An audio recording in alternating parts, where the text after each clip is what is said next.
بسم اللہ الرحمن الرحیم۔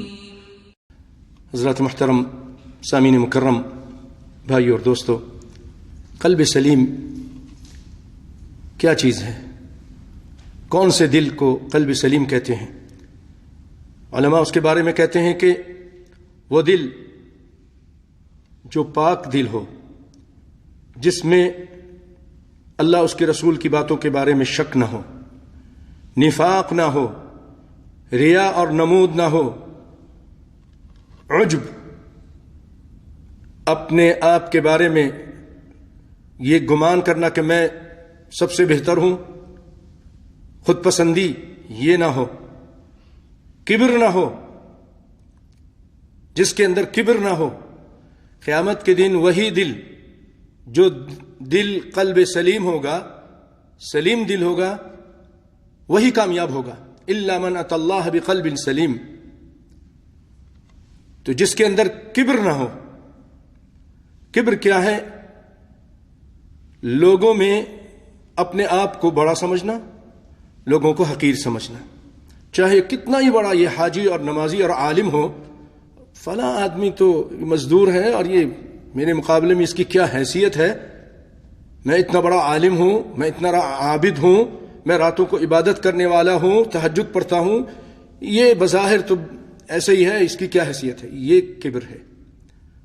بطر الحق وغمت الناس، نبی صلی اللہ علیہ وسلم نے تعریف کی ہے کبر کی۔ کبر یہ ہے کہ حق کو رد کر دے، حق آ گیا مانتا نہیں ہے، قرآن کی بات آ گئی، حدیث کی بات آ گئی، نہیں مانتا، بظاہر کتنا ہی جھک کر اور اخلاق سے مل رہا ہے، یہ متکبر ہے۔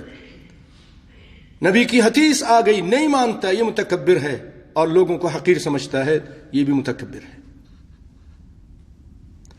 تو جس کے اندر کبر نہ ہو، حقد، حسد اور بغض، کینہ، یہ اور بدگمانی، دوسروں کے بارے میں ہر وقت بدگمانی کرنا بعض لوگوں کی عادت ہوتی ہے، یہ نہ ہو، دھوکہ نہ ہو، اور اس کے علاوہ اور بہت سارے دل کی جو بیماریاں ہیں،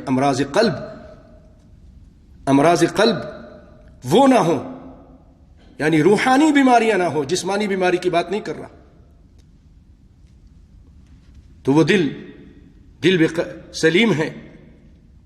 اور یاد رکھیے، دل کی یہ عبادت، اپنے دل کی اصلاح کرنا، یہ جسم کی عبادت سے بڑھ کر ہے۔ آپ دیکھیے، ایک شخص اپنے دل کی اصلاح کرتا ہے اور اس کی نیت اچھی ہے کہ یہ مسجد جس نے بنائی ہے، اللہ مجھے بھی توفیق دے، میں بھی اس طرح کی ایک مسجد بناؤں گا، اللہ اگر توفیق دے گا، خالص نیت کے ساتھ وہ یہ کہتا ہے، سوچتا ہے، تو اللہ تعالیٰ کے یہاں اس کے لیے اس پوری مسجد کا اجر لکھ دیا جاتا ہے۔ یہ ہے دل کی عبادت۔ عبداللہ بن سلول رئیس المنافقین، یہ منہ سے کلمہ بھی پڑھتا تھا، نماز بھی پڑھتا تھا، لیکن دل سے آپ کو تسلیم نہیں کرتا تھا۔ منہ سے کلمہ پڑھتا تھا، دل سے نہیں پڑھتا تھا، اللہ کے یہاں اس کا کلمہ قبول نہیں ہوا۔ اور اللہ تعالیٰ نے اس کے بارے میں فرما دیا، استغفر لهم او لا تستغفر لهم ان تستغفر لهم 70 مرة فلن يغفر الله لهم۔ اے پیارے پیغمبر، آپ اس کے لیے بخشش کی دعا مانگیں کہ نہ مانگیں۔ جب وہ مر گیا تو آپ اس کی نماز جنازے کے لیے چلے گئے، کیوں؟ کلمہ پڑھتا تھا بظاہر تو اللہ تعالیٰ نے فرمایا آپ اس کی بخشش کی دعا مانگیں کہ نہ مانگیں، 70 مرتبہ بھی اس کے لیے بخشش کی دعا مانگیں گے، ہم اس کو نہیں معاف کریں گے۔ یہ ہے تو دل کی عبادت، دل سے اللہ کو ماننا، اپنے دل کی اصلاح کرنا، یہ ہاتھ پاؤں کی عبادت سے زیادہ اہم ہے۔ آگے سنیں گے کہ دل اگر صحیح ہے تو سارے اعمال اور سارے جسم صحیح ہے۔